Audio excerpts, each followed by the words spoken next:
Miamna.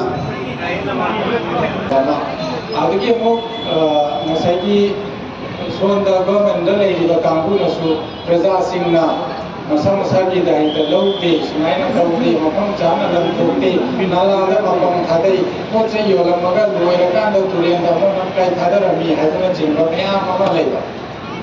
Aina ini ni, aku aman dalam jenama, aman maran season aja, tu aja. Aku pun kan kusam nak yang saya, dah anak kan haus.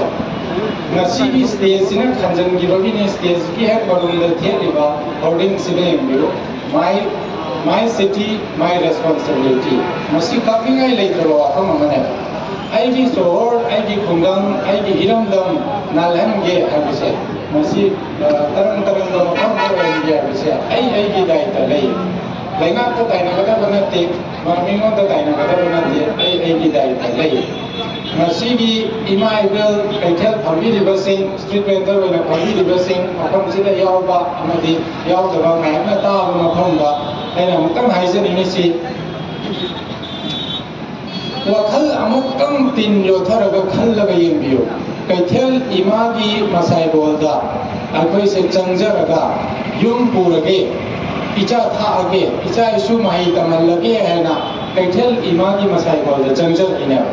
Kaitel karakpa matamda imagi bubamda kurum jaraga nomagi aigi karbar se mai pa naga haidena maduda lai ningaga akuna karbar se hojjarine atumaina aina kurum jaraga pungingda thagol jaraga imagi makhada nodukna changjaraga akugi kaitel sida karbar to mi singduna mai pa kadoi matu nattaba lamke lam haiba Adugumba imabu thawil sita ba kambu tuti kaitel sita gi mutlaga diu daraga hangi ba makane laikai sita leiba dukan family ba mayam uramani ya mo mana dukan nama tawramaga hotel nama tawramaga pofam nama phamamaga sahi ama ni leiraga loi tuamba dukan pungang hangamba kaidore hangulaga na as sentuana khangam le karbar chai ya ba mayam leramani aduna Kaitel imada kurum jasi ayati kaitel imagi matam bak se molan gumje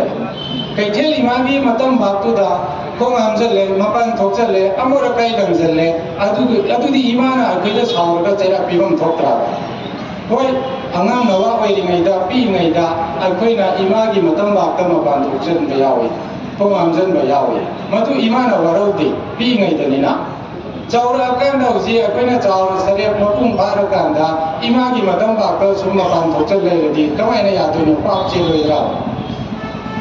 Atu mun tahu dia ba. Imai bel kaitian sida lapi dia ba. Karwa tahu biri ba macam sina. Imagi matam bakal mosel dia ba. Imada minum si utri ba. Bewar thamdri, thokolon utri ba. Atu ragadi aku ini karwa mai sumpak pak. Masih ningseng minasi. Atu apa amana? Kaitel mole na andre adu taudre aduga ayamana masina lan basumam badabonate magic hai bonate ngasina lan la siena koi me amji wasan raga hayeng longa lakpada surok se kontrik lang le ram badabonate akoi me am punna matam changna honamina ramachang masigi hona basida kaitel sida chakta riba kaitel sigi masai gol de himi ba kampuna maduda chobo thawang lobiu Impal Municipal Corporation ga akoi tana raga haudo ke na khanjari base pofam phami ba ima ibel sing sida ayuk ta akoi gi lengang na yaba plastic khau lengang na thingi ba tudi yarwai lengang na yaba plastic khau se ayuk ta yen thok pi rawa ima ibel sing da gi lupa yang kai lo doi ni ko plastic se free da bi doi na te plastic ama ka ki lupa yang kai lo doi ni Kudamoina, maman budi ayam sina lecture jono ayam kan budi lupa yang kaya nak kan mana. Si pitu ani ayukta, yang tu ani, ay loro ayum lagi puja le ayam ya ayam.